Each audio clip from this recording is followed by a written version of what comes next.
নমস্কার, Rishibani institute of Vedic অ্যাস্ট্রোলজির পক্ষ থেকে স্বাগত জানাই আজকের জ্যোতিষ আলোচনায়। আমি শান্তনু আপনাদের সঙ্গে। আলোচ্য বিষয় বিশুদ্ধ জ্যোতিষ। আমরা আলোচনা করব ধনু রাশি এবং সৌভাগ্য নিয়ে। কপাল, ভাগ্য, ভবিতব্য, ঘটবেই, এই সমস্ত বিভিন্ন কথা নিয়ে আমরা আলোচনা করি। ট্রানজিট, গ্রহ সঞ্চার আমাদেরকে বিভিন্ন রকম রাশিফল প্রদান করে, কিন্তু এই সমস্ত কিছু সত্ত্বেও যখন বলা হয় ভালো হবে, আমাদের কি সবার ভালো হয় না? হয় না। বেশ কিছু মানুষের ক্ষেত্রে অনেক উন্নতি আমরা দেখতে পাই, কিন্তু অনেকের ক্ষেত্রে এই ভালো ভালো যোগ সেগুলো কিন্তু কিছুই কাজ করে না। এই কিছুদিন আগেই মঙ্গল বৃহস্পতি যোগ হয়েছিল, শুক্র বৃহস্পতি যোগ হয়েছিল। আমরা প্রায় প্রত্যেকেই ভেবেছিলাম যে এবার ধনবর্ষা হবে, এবার ভাগ্য বদলাবে, কিন্তু সেই ভাগ্য বদলালো না। কেন বদলালো না? আপনার জন্মকুণ্ডলিতে কি অনুপস্থিত যার কারণে সেই সাকসেস রেট আপনি প্রাপ্ত হলেন না? এই প্রশ্নেরই উত্তর খুঁজবার জন্য আজকে আমাদের এই ভিডিও। বিষয়টি হলো, আমাদের জন্মকুণ্ডলিতে যে প্রারব্ধ কর্মফল, অর্থাৎ যা নিয়ে আমরা জন্মগ্রহণ করেছি তার রিফ্লেকশন, সেটা হলো আমার বার্থ চার্ট বা জন্মকুণ্ডলী। অর্থাৎ আমার জন্মকুণ্ডলিতে গ্রহরা একটা প্রবণতা নির্দেশ করবে এবং সেই প্রবণতা অনুযায়ী বর্তমান গ্রহ অবস্থান তারা ফল দেবে দশার ভিত্তিতে। শুভ গ্রহযোগ, শুভ দশা, শুভ ট্রানজিট সাপোর্ট, আমি মহাভাগ্যবান, জীবনে উন্নতি হবেই। কিন্তু যদি এর মধ্যে একটি অনুপস্থিত থাকে, যোগ রয়েছে, ট্রানজিটও খুব সাপোর্টিভ, কিন্তু দশা রাহুর কাজ হচ্ছে না। আবার দশা ভালো, বৃহস্পতির দশা, শুক্রের অন্তর্দশা, ট্রানজিট ভীষণ ভালো, কিন্তু মূল জন্মকুণ্ডলিতে সেই যোগ নেই যেটা আপনাকে ভালো রেজাল্ট দিতে পারে।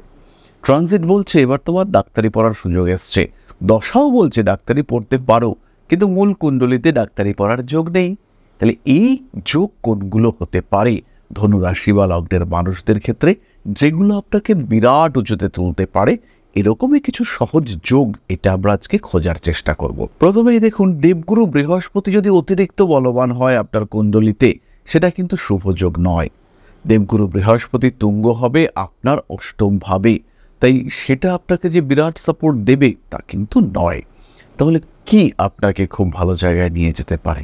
খেয়াল রাখতে হবে, আপনার জন্মকুণ্ডলিতে যদি মঙ্গল খুব বলবান থাকে, মঙ্গল তুঙ্গ হতে পারে, মঙ্গল সক্ষেত্রে হতে পারে, সেই ক্ষেত্রে আপনার কিন্তু জীবনে অর্থ উন্নতি এবং আপনার সৌভাগ্য প্রাপ্তি এটাকে বাড়িয়ে দেবে। জন্মকুণ্ডলিতে যদি মঙ্গল বৃহস্পতি কম্বিনেশন দেখতে পাওয়া যায়, সেই ক্ষেত্রে আপনার অর্থনৈতিক উন্নতি হবেই। হয়তো মঙ্গল আর বৃহস্পতি একে অপরের বিপরীতে বসে রয়েছে, হয়তো মঙ্গল বৃহস্পতি একে অপরের সঙ্গে সহাবস্থানে বসে রয়েছে, মঙ্গল ধনুরাশিতে, বৃহস্পতি মেষ রাশিতে, অত্যন্ত ভালো কম্বিনেশন।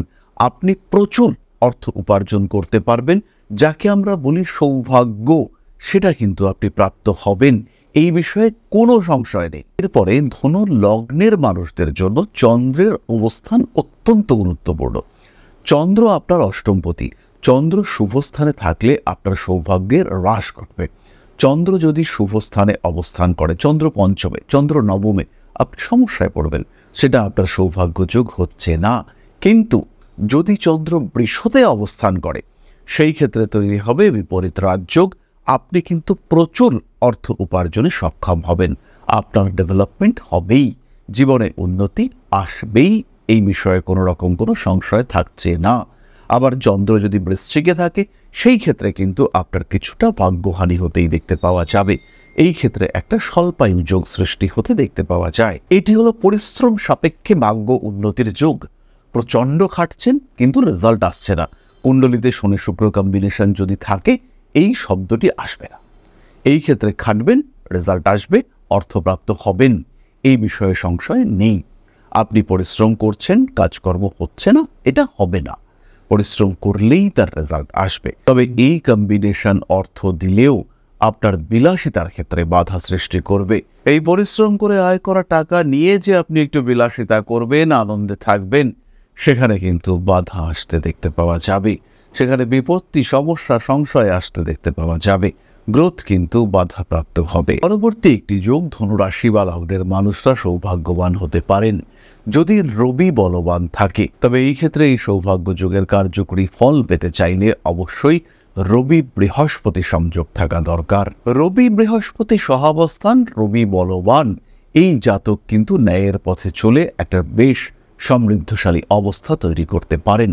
অর্থনৈতিক উন্নতি, সামাজিক প্রতিপত্তি এবং সমাজের উপরে আপনার নিয়ন্ত্রণ, এই প্রত্যেকটি বিষয় কিন্তু বেশ বলবানভাবে দেখতে পাওয়া যাবে এবং ভীষণ স্ট্রংভাবে এরা কিন্তু আপনাকে নিয়ন্ত্রণ করতে সাহায্য করবে। আপনার যে নিয়ন্ত্রণ সেটা সমাজের উপরে আপনি কায়েম করতে পারবেন এবং সমস্ত সিস্টেমকে গ্রিপের মধ্যে নিয়ে আসবার ক্ষমতা এটা আপনার ক্ষেত্রে দেখতে পাওয়া যাবে। ধনুরাশি বা লগ্নের মানুষদের ক্ষেত্রে আমরা আরেকটি যোগের কথা বলবো। এই যোগটির যেমন পজিটিভিটি আছে তেমন নেগেটিভিটিও আছে। এটি হলো বুধ এবং শুক্রের কম্বিনেশন। এই যোগে মানুষ বুদ্ধিমত্তা এবং পরিশ্রমের মাধ্যমে প্রচুর অর্থ উপার্জন করতে পারেন, বিলাসিতাও করতে পারেন, ভোগও করতে পারেন, কিন্তু এই মানুষগুলির জীবনের একটা দিক ব্ল্যাঙ্ক হয়ে থাকতে দেখতে পাওয়া যায়। অনেক সময় বিবাহিত জীবনে প্রবল অশান্তি আসতে দেখতে পাওয়া যায়, অনেক সময় পরিবার থেকে বিচ্ছিন্ন হয়ে বিদেশে গিয়ে থাকতে দেখতে পাওয়া যায়। এরকম বেশ কিছু সমস্যা এই মানুষগুলোর ক্ষেত্রে আমরা দেখতে পাই। বেশ কিছু দিক থেকে অস্থিরতা, ব্লকেজ, সেটা এই মানুষগুলির ক্ষেত্রে দেখতে পাওয়া যায়। কিন্তু জীবনের একটি দিকে সমস্যা থাকলেও বাকি প্রত্যেকটি দিকে মানুষটি কিন্তু ভাগ্যবান হয়ে থাকেন এবং এদের সৌভাগ্য, এদের ভাগ্য, এরা কিন্তু নিজেরা সম্পূর্ণটা ক্রিয়েট করতে সক্ষম হন। এদের ভাগ্য এদেরই হাতে তৈরি এবং এদের এই ভাগ্যের কারণে এরা মানুষের ঈর্ষার পাত্র হয়ে থাকেন। মানুষ এদেরকে দেখে হিংসা করে, নিজেদেরকে তাদের মতো করে তোলবার চেষ্টা এটা মানুষ করে এবং এখানেই কিন্তু এই মানুষগুলির জয়লাভ। তাই জন্মকুণ্ডলিতে যে সমস্ত যোগ থাকলে একজন মানুষকে সৌভাগ্যবান বলা যেতে পারে সেই সম্পর্কে সাধারণ আলোচনা, অবশ্যই সাধারণ আলোচনা, কারণ এখানে নক্ষত্রের কোনো প্রশ্ন নেই, কারণ এখানে আমরা নক্ষত্র নিয়ে আলোচনা করিনি। নক্ষত্রের মধ্যেও আবার চরণ রয়েছে। কোনো চরণ গ্রহদের জন্য আরামদায়ক, কোনো চরণে গ্রহরা কিন্তু বেশ কষ্টভোগ করেন। সুতরাং আপনি কতটা সৌভাগ্যবান এটা বোঝার জন্য আপনার কুণ্ডলীর পুরোপুরি অ্যানালাইসিস দরকার। সৌভাগ্য যোগ রয়েছে, কিন্তু তা সত্ত্বেও আপনি ভাগ্যের সহযোগিতা পাচ্ছেন না। এখানে দায়ী হতে পারে ডিনায়াল প্ল্যানেটসগুলি। এই ডিনায়াল প্ল্যানেটসগুলি কিন্তু আপনাকে ভীষণভাবে ব্যতিব্যস্ত করে তুলতে পারে। এদের কারণে আপনার অস্থিরতা বাড়তে পারে এবং এদের কারণে আপনি কিন্তু সমস্যাগ্রস্ত হতে পারেন। ব্যাপারটা কীরকম? ধরুন নবমভাবে বৃহস্পতি এবং রবি অবস্থান করে রয়েছে। রবি অবস্থান করে রয়েছে পূর্ব ফাল্গুনী নক্ষত্রে, আর শুক্র একাদশে অবস্থান করে রয়েছে। ফলে এটা চরম সৌভাগ্য যোগ তৈরি হয়েছে। সাকসেসফুল আপনি হবেনই, প্রচুর টাকা আপনার ক্ষেত্রে আসবে। কিন্তু অষ্টমভাবে অবস্থান করে রয়েছে রাহু। তাহলে 9th হাউসের যে পজিটিভিটি, 9th-এর দ্বাদশে থেকে রাহু কিন্তু টোটালি ড্যামেজ করে রেখেছে। ফলে এই কম্বিনেশনে আপনি কিন্তু সেই সৌভাগ্য প্রাপ্ত হচ্ছেন না যেটা আপনার হওয়া উচিত ছিল। আপনি পিছিয়ে পড়ছেন এবং আপনার এই পশ্চাৎগতি, লোন, বাধা, বিপত্তি, সমস্যা আপনাকে ফেস করতে হচ্ছেই। এখান থেকে আপনি কোনোভাবেই নিজেকে রিলিফ দিতে পারছেন না। সুতরাং এই ডিনায়াল কম্বিনেশন এগুলো কিন্তু বিপজ্জনক। তাই জন্মকুণ্ডলীর একটা পূর্ণাঙ্গ অ্যানালাইসিস দরকার এবং তার সঙ্গে সঙ্গে কি করতে হবে, মাঝে মাঝে সেই বিষয়গুলিতে পরিবর্তন আসতে পারে, একটা কন্টিনিউয়াস ডিসকাশনের মধ্যে থাকা এটা কিন্তু অবশ্যই দরকার। তাহলে এবার আমরা চলে আসব আলোচনার পরবর্তী পর্যায়ে, অর্থাৎ আপনাদের প্রশ্নে জ্যোতিষের উত্তর। তবে তার আগে ছোট্ট একটি বিষয় আপনাদের সঙ্গে শেয়ার করতে চাইব। আশা করি পরমপিতার আশীর্বাদে সবাই খুব ভালো আছেন। জীবনে চলার পথে বিভিন্ন সময় বিভিন্ন ক্ষেত্রে আমরা প্রত্যেকেই কিছু না কিছু জনহিতকর কার্য করে থাকি। রাস্তায় যদি একজন মানুষ এসে আমাদের কাছে সাহায্য চায়, আমরা যতটুকু সম্ভব তাকে সাহায্য করবার চেষ্টা করি। কখনো কিছু অর্থের বিনিময়ে, কখনো তাকে কিছু খাদ্য সামগ্রী কিনে দিয়ে, কখনো গাছের জল দিয়ে, কখনো পাড়ার রাস্তার কুকুরটিকে খেতে দিয়ে আমরা সমাজের উন্নতি করবার চেষ্টা করি। আমরা সমাজের প্রতি আমাদের সামাজিক দায়বদ্ধতা পালন করবার চেষ্টা করি, কারণ প্রত্যেকেই আমরা মানুষ, প্রত্যেকের মধ্যেই রয়েছে মনুষ্যত্ব, প্রত্যেকেই আমরা অপরকে সাহায্য করবার জন্য অল্প বিস্তর দায়বদ্ধ। এই ভাবনা নিয়েই অধ্যাত্ম, সেবা এবং প্রকৃতি পূজনের ব্রতী হয়েছে আমরা।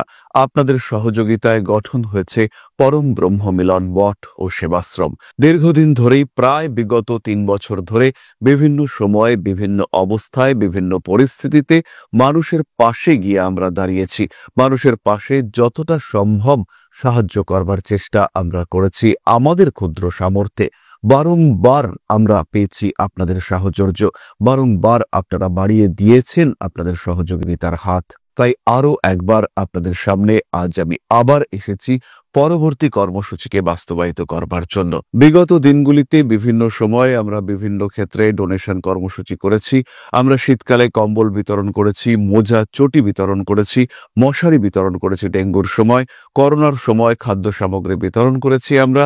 তার সঙ্গে সঙ্গে ছোট ছোট শিশুদের পড়াশুনো এগিয়ে যাওয়ার জন্য সারা বছরের সমস্ত শিক্ষা উপকরণ আমরা বিতরণ করেছি।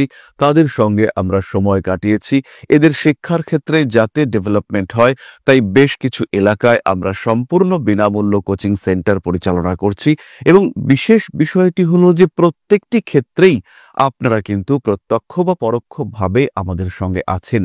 এই কর্মসূচিগুলিকে সঠিকভাবে এগিয়ে নিয়ে যাওয়ার জন্য এবার প্রয়োজন হয়ে পড়েছে একটি পরিকাঠামো, একটি সুগঠিত আশ্রমের, যেখানে বেশ কিছু মানুষ আশ্রয় পাবে, যেখানে বেশ কিছু বৃদ্ধ বৃদ্ধা তাদের দিনগুলিকে আরেকটু খুশির মধ্যে নিয়ে আসতে পারবেন, যেখানে বেশ কিছু অসহায় শিশু তাদের অভিভাবক খুঁজে পাবে, যেখানে বেশ কিছু নিষ্পাপ প্রাণ বিকশিত হওয়ার সুযোগ পাবে, যেখানে বেশ কিছু নিষ্পাপ প্রাণী তারা তাদের আশ্রয় খুঁজে পাবে। এই আশ্রম পরিকল্পনার জন্য, তার পরিকাঠামো নির্মাণের জন্য আমরা একটি জায়গা সিলেক্ট করেছি।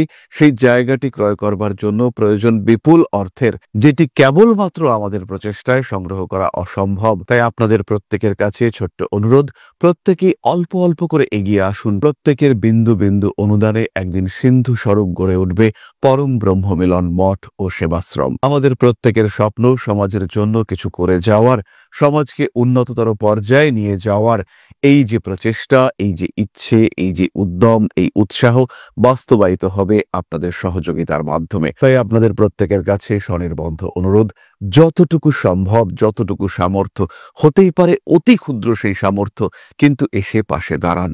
ইতিমধ্যেই বহু মানুষ তাদের যথাসম্ভব সাহায্যের হাত আমাদের দিকে বাড়িয়েছেন। আমরা তাদের প্রতি কৃতজ্ঞ, আমাদের আন্তরিক ধন্যবাদ আমরা জানাই তাদের প্রতি। এবং আপনাদের কাছেও আমাদের অনুরোধ, আপনারাও একটু একটু করে এগিয়ে আসুন।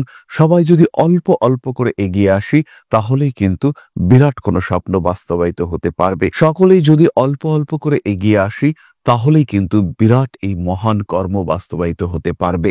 একদিন আমার আপনার প্রত্যেকের স্বপ্ন পরম ব্রহ্ম মিলন মঠ ও সেবাশ্রম আধ্যাত্ম সেবা এবং প্রকৃতি পূজনের এই মহান দায়িত্ব নিয়ে এগিয়ে আসতে পারবে, একটি জায়গা তৈরি করতে সক্ষম হবে। সবাইকে জানাই অগ্রিম ধন্যবাদ এবং শুভেচ্ছা। সবাই খুব ভালো থাকবেন। নমস্কার। তাহলে এবার আমরা চলে আসবো আপনাদের প্রশ্ন প্রসঙ্গে। প্রশ্ন করেছেন তন্ময় সরকার, কর্কট রাশি, 28 ফেব্রুয়ারি 1980, মুর্শিদাবাদ দিয়ারা, 8:15 AM। দাদা বলুন প্লিজ, কর্মজীবন 2 বছর বেকার বসে আছি। তন্ময়, প্রথমেই বলি, কর্মক্ষেত্রে কিন্তু প্রেশার রয়েছে।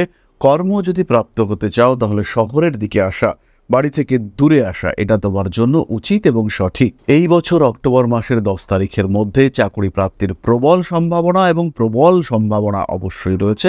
তাই চাকরি তুমি পাবে, এই বিষয়ে নিশ্চিন্ত থাকো। কর্মপ্রাপ্ত হলেও কর্মক্ষেত্রের এনভায়রনমেন্ট নিয়ে কিন্তু স্যাটিসফ্যাকশনের অভাব থাকবে, এই বিষয় নিয়ে আমার কিছু বলার নেই। তাহলে আজকের আলোচনা আমরা আর দীর্ঘায়িত করব না। সবাই সুস্থ থাকুন, ভালো থাকুন। মা শ্রী আদিশক্তির আশীর্বাদে আপনাদের জীবন আরো আরো আরো সমৃদ্ধ হয়ে উঠুক। জয় মা আদিশক্তি। নমস্কার।